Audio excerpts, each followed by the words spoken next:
ابن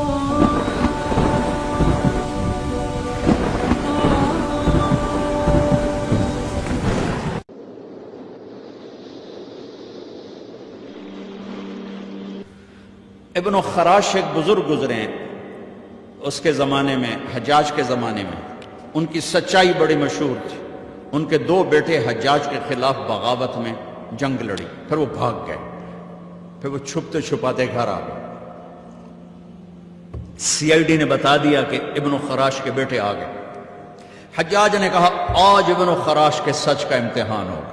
اس نے ان کو کھانے پہ بلایا، ویسے نہیں، کھانے پہ بلایا، کوئی ماحول نہیں بنایا تفتیش کا، انویسٹیگیشن نہیں، کھانے پہ بلایا. کھانا کھاتے کھاتے ابن خراش آپ کے بچے وہ ہمارے خلاف لڑے تھے، کہیں وہ بھاگ بھوگ گئے، کہ ان کی خیر خبر ہے؟ تو وہ ہنس پڑے، کہنے لگے حجاج زندگی موت تو اللہ کے ہاتھ میں، گھر بیٹھے ہوئے آ گئے، پہنچ گئے. کہا سلام کرتا ہوں، سلام کرتا ہوں، آپ کو آپ کے بچے گفٹ کرتا ہوں، اگر آپ جھوٹ بولتے تو آپ تینوں کی گردن اڑا دیتے. سلام کرتا ہوں، آپ کو آپ کے بچے مبارک ہو. کہ میرے نبی نے کہا میرا امتی ہر عیب کر سکتا ہے، جھوٹ نہیں بول سکتا، دھوکہ نہیں دے سکتا. میرے امتی سے ہر گناہ ہو سکتا ہے، جھوٹ نہیں بول سکتا، دھوکہ نہیں دے سکتا. دیکھو میرے دفتر، میرے ملک کے بازار، میرے ملک کی منڈیاں، دھوکہ اور خیانت اور بددیانتی چند ٹکوں کے پیچھے، چند ٹکوں کے پیچھے. میرے بھائیو، میں جس قوم کے پاس کربلا کی تاریخ ہو وہ جھوٹ بولے، وہ خیانت کرے، وہ نماز چھوڑے، زیر خنجر بھی یہ پیغام سنایا ہے، سب کچھ ذبح کروا دیا، لیکن سچائی کو نہیں چھوڑا. حالانکہ یزید کی بیعت کرنے میں استغفار کا راستہ موجود تھا، مدینے جا کے توبہ کر لیتے، اور جنت کی سرداری تو پہلے ہی مل گئی تھی. آپ گرمی میں بیٹھے ہو، میں گرمی میں بیٹھا ہوں کہ اللہ معاف کر دے، لیکن کیا پتہ اللہ معاف کرے نہ کرے. لیکن یہ تو وہ شہزادے ہیں جو ماں کا دودھ پیتے تھے، تو اللہ نے کہ نبی نے کہا حسن اور حسین جنت کے نوجوانوں کے سردار ہیں. حسن پیدا ہوئے، آپ نے کہا علی کیا نام رکھا؟ کہا جی حرب. کہا نہیں نہیں حسن. پھر حسین پیدا ہوئے، کیا نام رکھا؟ کہا جی حرب، لڑاکا. کہا نہیں حسین. پھر فرمایا اللہ نے یہ دو نام میرے بچوں کے لیے بچا کے رکھے تھے، آج تک کسی کو یہ نام نہیں ملے میرے بچوں کے لیے. اور یہ ذبح ہو رہے ہیں، ایک ایک کے سر کٹ کے نیزوں پر چڑھ رہے ہیں کہ سچ نہیں چھوڑنا، دھوکہ نہیں دینا، جان دینی ہے، سچ نہیں چھوڑنا. چلو وہ تو بڑے عالی مقام اہل البیت تھے، آپ کو یزید کے بیٹے کی نہ سنا؟ معاویہ بن یزید 22 برس کی عمر میں حکمران بن گیا، چونکہ اس کا باپ 41 سال کی عمر میں مر گیا. 3 بر اعظم پہ حکومت، 3 بر اعظم پہ حکومت، 3 بر اعظم پر، اور 22 برس کی پاگل پن کی عمر. 40 دن حکومت کی اور سارے بنو امیہ کو اکٹھا کیا اور کہا لوگو میرا باپ ظالم تھا، جبار تھا، اس نے اہل البیت کا خون بہایا، جس کرسی کے نیچے حسین کا خون ہو میں اس پہ لعنت بھیجتا ہوں. یہ تمہاری حکومت ہے، جس کو چاہتے ہو دے دو، میں یہ جا رہا ہوں. 3 بر اعظم کی حکومت چھوڑ کے گھر بیٹھ گیا، اور اس کا جنازہ نکلا، وہ خود نہیں نکلا. اور میرا دفتر کا کلرک 100 روپے کے پیچھے ایمان بیچتا ہے،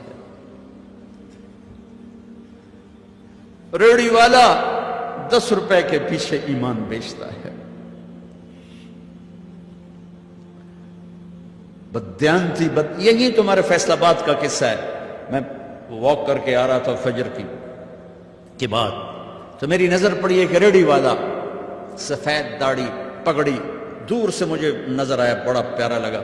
جب میں قریب گزرا تو میں نے اس کو یوں دیکھا، اچھا لگا. تو وہ رو رہا تھا، یوں ایک ہاتھ اس کا ریڑھی پر تھا، ایک ہاتھ اس کا پیٹی پر تھا، یوں کھڑا ہوا اور خاموش، ساز خاموش فریاد سے معمور. تو میری نظروں میں تو پہلے سے تھا، جو کہ داڑھی پگڑی سے میں بڑا خوش ہو رہا تھا. تو میں نے کہا بزرگو کیا ہوا، آپ کیوں رو رہے ہیں؟ تو اس نے وہ پیٹی یوں کر دی،